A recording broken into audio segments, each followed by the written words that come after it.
Salut tout le monde, c'est Joker et on se retrouve aujourd'hui pour la dernière vidéo du scouting consacré au mode KP240 avec au programme un focus sur les attaquants. Pour rappel, ce nouveau mode de jeu fera son apparition le 30 janvier sur Sorare, donc il vous reste tout juste 3 semaines pour bien vous préparer et être opérationnel le jour J. Comme je vous le dis à chaque fois, étant donné que les championnats Asia et la MLS reprennent fin février, soit à peine un mois plus tard, je pense qu'il peut s'avérer très intéressant de bâtir son roster dès maintenant sur ces championnats. C'est pourquoi j'ai décidé de vous présenter des joueurs évoluant uniquement en K-League, J-League et MLS. Alors avant d'aller plus loin, petite parenthèse pour vous informer que si vous n'êtes pas encore inscrit sur Sorare et que vous avez envie de vous lancer dans l'aventure, je vous propose de le faire en passant par mon lien de parrainage qui se trouve juste sous cette vidéo. Comme ça, en plus de gagner une carte gratuite et de m'en faire gagner une par la même occasion, vous aurez droit à un accompagnement personnalisé tout au long de votre aventure. Ceci étant dit, on va pouvoir entrer dans le vif du sujet. Donc aujourd'hui, le scouting va porter uniquement sur les attaquants, comme ça on aura fait le tour de tous les postes et il ne vous restera plus qu'à faire vos achats. Pour ceux qui seraient passés à côté, j'ai récemment sorti une vidéo portant sur 4 stratégies que j'ai imaginées de manière à aborder ce nouveau mode de jeu du mieux possible. Je vous mettrai son lien en fin de vidéo et si vous ne savez pas encore comment vous y prendre avec cette compétition, je vous encourage vivement à aller la visionner. Pour ceux qui l'ont déjà vu, ce scouting va porter principalement sur les 2 premières stratégies. Je vais donc vous présenter 4 attaquants compatibles avec la Decisive Score Strategy et 4 attaquants compatibles avec la AA Score Strategy. Étant donné que le cap est fixé à 240 points et que 240 divisé par 5 égale 48, je ne vous présenterai que des attaquants dont le L15 est proche des 48.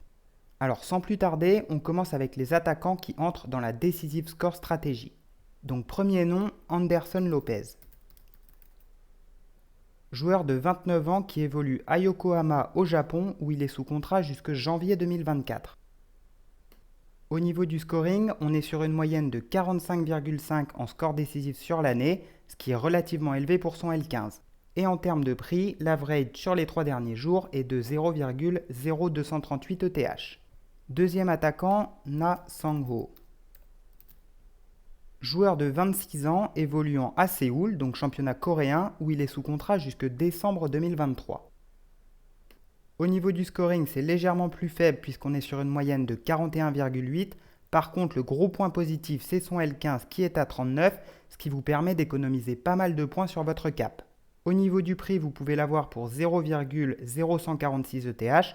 Par contre, si son profil vous intéresse, vous ferez bien attention car il possède des cartes milieu de terrain et attaquant. Donc ne vous trompez pas. Direction la MLS pour le troisième attaquant avec Sebastián Ferreira.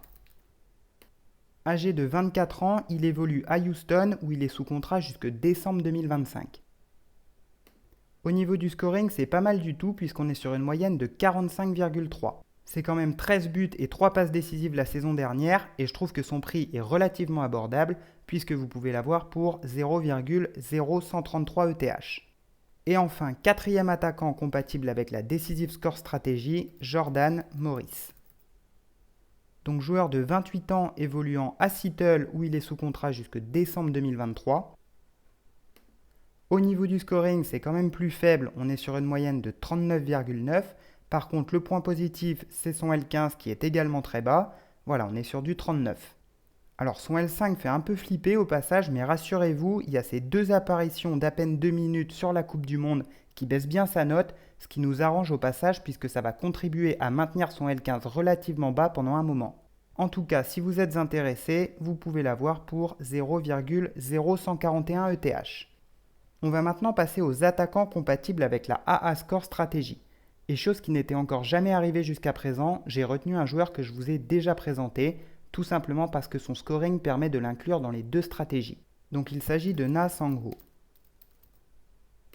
Bien sûr, je ne vais pas vous le présenter une seconde fois, je voulais juste vous montrer son scoring, et donc vous voyez qu'on est sur une moyenne de 10,2 en AA Score. Pour un L15 aussi faible, je vous rappelle qu'il est à 39, honnêtement je pense qu'on peut difficilement trouver mieux.